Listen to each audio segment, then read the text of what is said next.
Благодарам.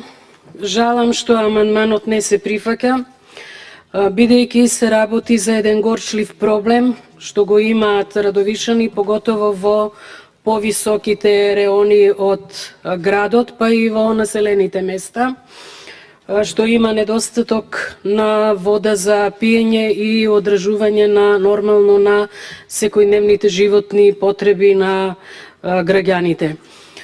Претходната влада обезбеди и мило ми е што оваа власт продолжува понатаму со да го реализира проектот со средства од КФВ банката, Германската банка за обнова.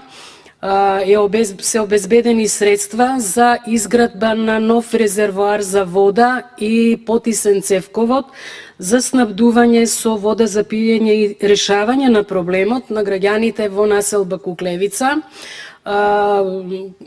Коджа Баир, Техналък, Ѓорче Петров и така натаму.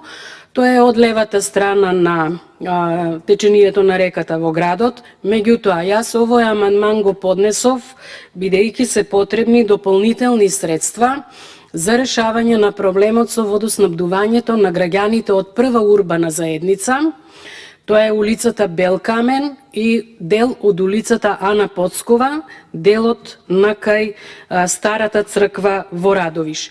Во повисоките делови тие граѓани и во летниот период, и во есен, и во пролет, навистина насушна потреба им е водата, немаат вода за пиење, немаат вода за секојдневните потреби и токму од тие причини јас го поднесов овој мој амандман.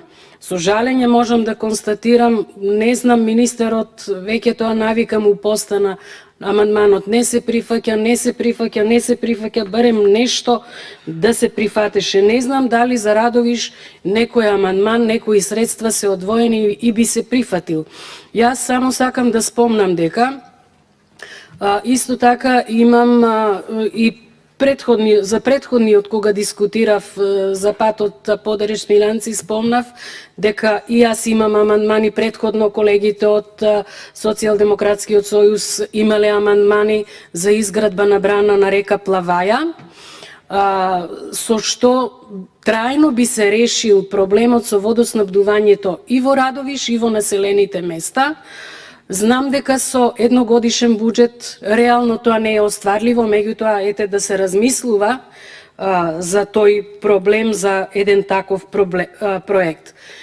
Понатаму имам амандмани поднесено за изградба на детска градинка во Радовиш, бидејќи има потреба, според информациите, 75 дечиња чекаат на листа за чекање за згрижување во детските градинки, а исто така е зголемен и бројот на децата во групите, што значи повеќе од 75 дечиња и потребата од детска градинка е исто така неопходна.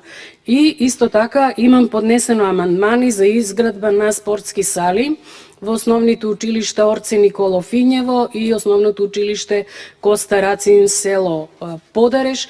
Меѓутоа, дај Боже да се оствари барем нешто оваа година, но не верувам и не гледам во буџетот нешто да е ставено и да е дадено за општина Радовиш да се реализира. Благодарам.